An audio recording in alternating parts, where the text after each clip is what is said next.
Do you hate Nazis? Do you hate snakes? Then you're in the right place. It's the In the Can Show, only on inthecan.net. Snakes. Why did it have to be snakes? Get the latest in film reviews from inthecan.net, preventing mind vomits by recommending only the best. Morning. Okay, we're all back. Greetings. So I was saying, my dream movie project. If you've played any of the games, then you'll know why I'm saying this, but Uncharted, the movie. And let's not get another crappy Tomb Raider thing. Let's get a really nice, high production value, good script, good writing. I'd love to see that. If there's one movie that I watch before I die, that'll be it. I hope so. I hope so for your sake, because it could be a steaming turd.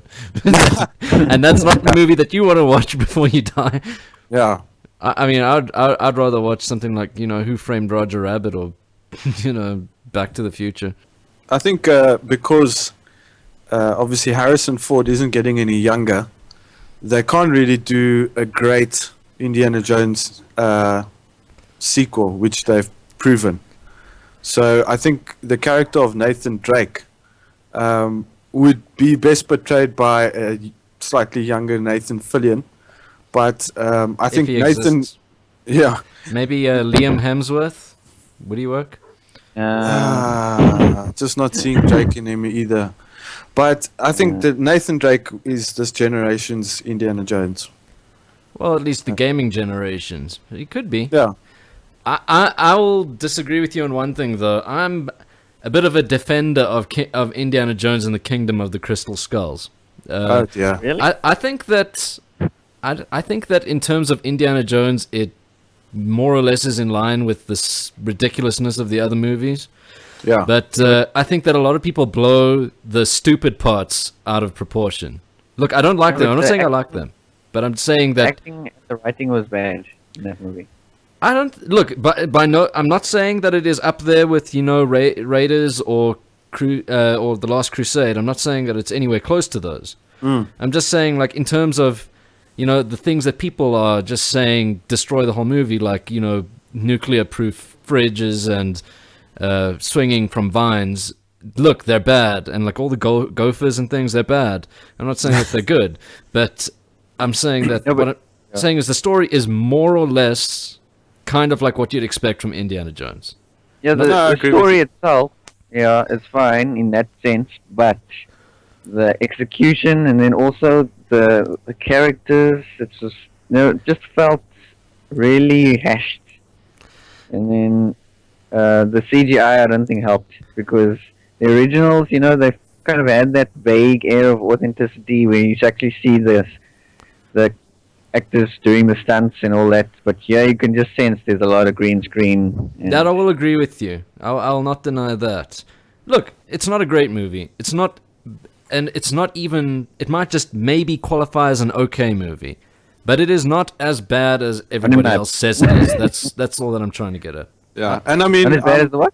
It's not as bad as everybody else says it is. That's all that I'm trying to say. It's like if I had to choose any Indiana Jones movie to rewatch, it would not be that one.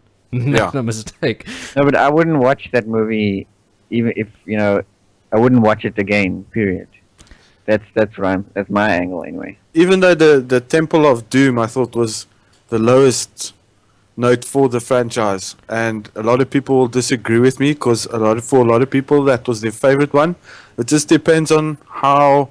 It just also depends on what elements you liked from the series, you know. I think the problem with Temple of Doom is that it doesn't feel like an Indiana Jones movie. That's my. It's like the story doesn't. There's no like exploration for like lost relics or anything.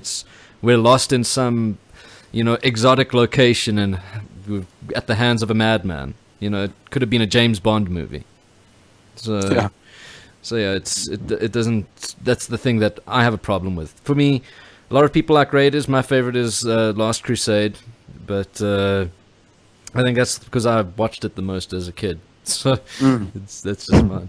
But yeah, I think that there are a lot of movies that are not quite as bad as it's like they've got this like sort of bad reputation. It gets a bad rap, but they're not quite as bad as people say they are. Any thoughts? We also had the Shia LaBeouf factor. Yeah. Which, That is true, and nobody's going to defend him. I can promise you that. No, and then now they even even more alluded at the end of the movie that he would be sort of taking up the whip and hat from Harrison Ford. Thank fuck Worst that didn't idea ever. I could just say that I'm so glad that didn't happen. Yeah. But yeah, it's a shame for poor Harrison Ford. I don't think they'll be phoning it in on any more Indiana Jones movies. Looks like if he's going to break his leg going into the Millennium Falcon on a set of Star Wars, then it's just about, curtains for him. Yes. Do you have a facepalmerific Indiana Jones moment that you'd like to share with us? Comment below, and while you're there, remember to like if you liked it, and subscribe to receive the latest in film reviews and podcasts. Thanks for listening, and as always, stay tuned.